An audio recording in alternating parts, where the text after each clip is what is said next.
ನಮಸ್ಕಾರ ಸ್ನೇಹಿತರೆ, ಕೃಷ್ಣಂ ಒಂದೇ ಜಗದ್ಗುರು ಚಾನಲ್ಗೆ ಸ್ವಾಗತ. ಇವತ್ತಿನ ಈ ವಿಡಿಯೋದಲ್ಲಿ ವಿಜಯದಶಮಿಯ ಹಿನ್ನೆಲೆ ಏನು, ಪೌರಾಣಿಕ ಕಥೆ ಏನು, ಹಾಗೆ ದಸರಾವನ್ನು ನಾವು ಏಕೆ ಆಚರಣೆ ಮಾಡ್ತೀವಿ ಮತ್ತು ಈ ವರ್ಷದ ಅಂದರೆ 2025ರ ವಿಜಯದಶಮಿಯ ಶುಭ ಮುಹೂರ್ತಗಳು ಯಾವುವು ಎಂಬುದನ್ನು ಸಂಕ್ಷಿಪ್ತವಾಗಿ ತಿಳಿಸ್ಕೊಡ್ತಾ ಇದ್ದೀನಿ. ಹಾಗಿದ್ರೆ ಇನ್ಯಾಕೆ ತಡ, ವಿಡಿಯೋನ ಸ್ಟಾರ್ಟ್ ಮಾಡೋಣ ಬನ್ನಿ.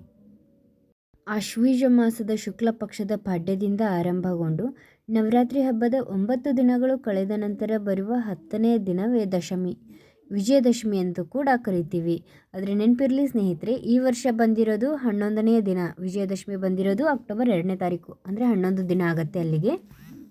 ಈ ದಿನ ಸಂತೋಷದ ಸಾಂಸ್ಕೃತಿಕ ಧಾರ್ಮಿಕ ವೈಭವದ ಮೆರವಣಿಗೆಗಳು ದೇಶದೆಲ್ಲೆಡೆಯೂ ಕೂಡ ನಡೆಯುತ್ತದೆ. ಪುರಾಣದ ಪ್ರಕಾರ ಆದಿಶಕ್ತಿಯು ಮಹಿಷಾಸುರನ ಆರ್ಭಟಕ್ಕೆ ಅಂತ್ಯವಾಡಲು ನಿರ್ಧರಿಸಿ ಅವನೊಂದಿಗೆ ಹೋರಾಟಕ್ಕೆ ಇಳಿದಳು. ಆಗ ಆ ಮಹಾಯುದ್ಧವು 9 ದಿನಗಳ ಕಾಲ ನಡೆದಿತ್ತು. 10ನೇ ದಿನ ಆತ ತಾಯಿಯ ಎದುರು ತನ್ನ ಪೌರುಷ ತಡೆಯದೆ ಹತನಾದನು. ಅದೇ ನಂಬಿಕೆ ವಿಜಯದಶಮಿ ಎಂದು ಆಚರಿಸಲಾಗುತ್ತೆ. ತನ್ನ ಮಕ್ಕಳನ್ನು ಕಾಪಾಡಲು, ಅವರ ಸಂಕಟವನ್ನು ನಿವಾರಿಸಲು ಆ ಜಗನ್ಮಾತೆಯು ಅವತಾರ ಎತ್ತಿ ಹೋರಾಡಿದ ದಿನ ನಾವು ಈ ಹಬ್ಬವನ್ನು ಆಚರಿಸ್ತೀವಿ.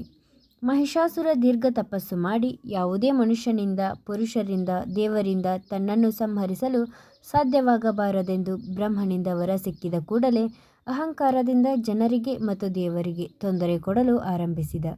ಈತನ ಉಪಟಳವನ್ನು ತಾಳಲಾರದೆ ದೇವತೆಗಳು ಆದಿಶಕ್ತಿಯನ್ನು ಪೂಜಿಸಿದಾಗ ಜಗನ್ಮಾತೆಯು ದುರ್ಗೆಯ ಅವತಾರವನ್ನು ತಾಳಿ ಧರೆಗಿಳಿದು ರಾಕ್ಷಸನಾದ ಮಹಿಷಾಸುರನನ್ನು ದಶಮಿಯ ದಿನ ಸಂಹಾರ ಮಾಡಿದಳು.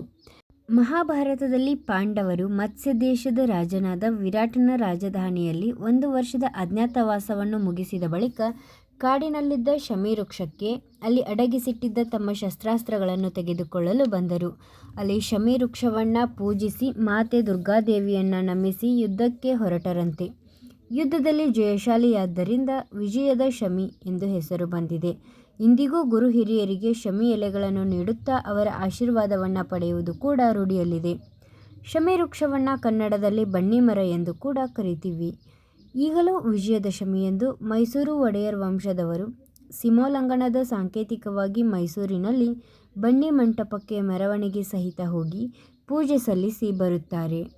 ಹೀಗೆ ಬನ್ನಿಮರ ಎಂಬ ಶಮಿ ಮರವು ವಿಜಯದ ಸಂಕೇತವಾದ್ದರಿಂದ ಕನ್ನಡದಲ್ಲಿ ವಿಜಯದಶಮಿಯನ್ನು ವಿಜಯದ ಶಮಿ ಎಂದು ಕನ್ನಡಿಗರು ಕೊಂಡಾಡುತ್ತಾರೆ. ಜೊತೆಗೆ ವಿಜಯದಶಮಿಯನ್ನು ರಾವಣನ ಮೇಲೆ ಭಗವಾನ್ ಶ್ರೀರಾಮಚಂದ್ರರು ಸಾಧಿಸಿದ ವಿಜಯದ ನೆನಪಿಗಾಗಿ ಸಹ ಆಚರಿಸಲಾಗುತ್ತದೆ. ದೇವಿ ಸೀತಾಮಾತೆಯನ್ನು ಲಂಕೆಯಿಂದ ಬಿಡಿಸಿಕೊಂಡು ಹೋಗಲು ಬಂದ ಶ್ರೀರಾಮಚಂದ್ರರು ರಾವಣನನ್ನು ಸಂಹರಿಸುತ್ತಾರೆ. ಇದರ ಒಂದು ಸವಿನೆನಪಿಗಾಗಿ ರಾವಣನ ಪ್ರತಿಕೃತಿಗಳನ್ನು ದಹನ ಮಾಡುತ್ತಾರೆ. ಇದು ಕೆಟ್ಟದರ ವಿರುದ್ಧ ಒಳ್ಳೆಯದು ಗೆಲುವು ಸಾಧಿಸಿದ ದ್ಯೋತಕ ಎಂದು ನಂಬಲಾಗುವುದು. ದಶಕಂಠನಾದ ರಾವಣನನ್ನು ಸಂಹರಿಸಿದ ಪ್ರತೀಕವಾಗಿ ಇದನ್ನು ದಸರಾ ಎಂದು ಕರೆಯುತ್ತಾರೆ. ಇದೇ ಹಬ್ಬವನ್ನು ಭಾರತದ ಕೆಲ ಭಾಗಗಳಲ್ಲಿ ದಶರ್ವಾಗಿಯೂ ದುರ್ಗಾಪೂಜೆಯಾಗಿಯೂ ಕೂಡ ಆಚರಿಸಲಾಗುತ್ತದೆ. 9 ದಿನಗಳ ಈ ಹಬ್ಬಕ್ಕೆ ನವರಾತ್ರಿ ಎಂಬ ಹೆಸರು ಇರುವುದು. ನವರಾತ್ರಿಯ 9 ದಿನಗಳಲ್ಲಿ ದುರ್ಗೆಯನ್ನು 9 ರೂಪಗಳಲ್ಲಿ ಪೂಜಿಸಲಾಗುತ್ತದೆ. ಅವುಗಳೆಂದರೆ ಶೈಲಪುತ್ರಿ, ಬ್ರಹ್ಮಚಾರಿಣಿ, ಚಂದ್ರಘಂಟ, ಕೂಷ್ಮಾಂಡ, ಸ್ಕಂದಮಾತೆ, ಕಾಳರಾತ್ರಿ, ಕಾತ್ಯಾಯಿನಿ, ಮಹಾಗೌರಿ ಮತ್ತು ಸಿದ್ಧಿದಾತ್ರಿ. ಕೆಡುಕಿನ ವಿರುದ್ಧ ಒಳ್ಳೆಯದು ಸಾಧಿಸಿದ ಗೆಲುವನ್ನು ಆಚರಿಸಲು ವಿಜಯದಶಮಿಯನ್ನು ಆಚರಿಸಲಾಗುತ್ತೆ. ಯಾವುದೇ ಧರ್ಮ, ಮತ, ಭಾಷೆಗಳ ಭೇದವಿಲ್ಲದೆ ಎಲ್ಲ ಜನರು ಈ ಹಬ್ಬವನ್ನು ಆಚರಣೆ ಮಾಡ್ತಾರೆ. ಎಲ್ಲರಿಗೂ ಸಿಹಿಯನ್ನು ಹಂಚಿ ಬಂಗಾರದಂತಹ ಬನ್ನಿ ಕೊಟ್ಟು ಬಂಗಾರದಂತೆಯೇ ಬಾಳಿ ಎಂದು ಶುಭಾಶಯಗಳನ್ನು ವಿನಿಮಯ ಮಾಡಿಕೊಳ್ಳುತ್ತಾರೆ. ಇನ್ನು ಈ ವರ್ಷದ ದಸರಾವನ್ನು ಅಂದರೆ ವಿಜಯದಶಮಿಯನ್ನು ಯಾವಾಗ ಪ್ರಾರಂಭ ಮಾಡಬೇಕು, ಹಾಗೆ ಅದರ ಶುಭ ಮುಹೂರ್ತ ಯಾವಾಗ ಅನ್ನೋದನ್ನು ನೋಡೋದಾದರೆ, ದಶಮಿ ತಿಥಿ ಪ್ರಾರಂಭ ಆಗೋದು ಅಕ್ಟೋಬರ್ 1ನೇ ತಾರೀಕು ಸಂಜೆ 7 ಗಂಟೆ 1 ನಿಮಿಷಕ್ಕೆ ಪ್ರಾರಂಭವಾಗಿ ಅಕ್ಟೋಬರ್ 2ನೇ ತಾರೀಕು ಸಂಜೆ 7 ಗಂಟೆ 10 ನಿಮಿಷಕ್ಕೆ ಕೊನೆಗೊಳ್ಳುತ್ತೆ. ಇನ್ನು ವಿಜಯದ ಮುಹೂರ್ತ ನೋಡೋದಾದರೆ ಮಧ್ಯಾಹ್ನ 2 ಗಂಟೆ 9 ನಿಮಿಷಕ್ಕೆ ಪ್ರಾರಂಭ ಆಗಿ ಮಧ್ಯಾಹ್ನ 2 ಗಂಟೆ 56 ನಿಮಿಷಕ್ಕೆ ಮುಕ್ತಾಯಗೊಳ್ಳುತ್ತೆ. ಅಪರಾಹ್ನ ಪೂಜಾ ಸಮಯ ಅಂದರೆ ಮಧ್ಯಾಹ್ನ 1 ಗಂಟೆ 21 ನಿಮಿಷದಿಂದ ಮಧ್ಯಾಹ್ನ 3 ಗಂಟೆ 34 ನಿಮಿಷದವರೆಗೂ ಅಪರಾಹ್ನ ಪೂಜಾ ಸಮಯ ಇರುತ್ತೆ. ಹಾಗೆ ಇನ್ನು ಲಾಸ್ಟು ಶ್ರವಣ ನಕ್ಷತ್ರ ಪ್ರಾರಂಭವಾಗೋದು ಅಕ್ಟೋಬರ್ 2ನೇ ತಾರೀಕರಂದು ಬೆಳಗ್ಗೆ 9 ಗಂಟೆ 13 ನಿಮಿಷಕ್ಕೆ ಪ್ರಾರಂಭವಾಗಿ ಅಕ್ಟೋಬರ್ 3ನೇ ತಾರೀಕು ಬೆಳಗ್ಗೆ 9:34 ಕೊನೆಗೊಳ್ಳುತ್ತೆ. ಈ ನವರಾತ್ರಿ ಮತ್ತು ವಿಜಯದಶಮಿಯ ಈ ಶುಭ ಪರ್ವ ದಿನದಲ್ಲಿ ಆ ಜಗನ್ಮಾತೆಯು ಎಲ್ಲರಿಗೂ ಶಾಂತಿ, ಸೌಹಾರ್ದತೆ, ಸಂಪತ್ತಿನ ಜೊತೆಗೆ ಒಳ್ಳೆಯ ನಡತೆಯನ್ನು ಕರುಣಿಸಲಿ ಎಂದು ಆ ತಾಯಿಯನ್ನು ಪ್ರಾರ್ಥಿಸಿಕೊಳ್ತಾ ಈ ವಿಡಿಯೋನ ಇಲ್ಲಿಗೆ ಮುಗಿಸ್ತಾ ಇದ್ದೀನಿ.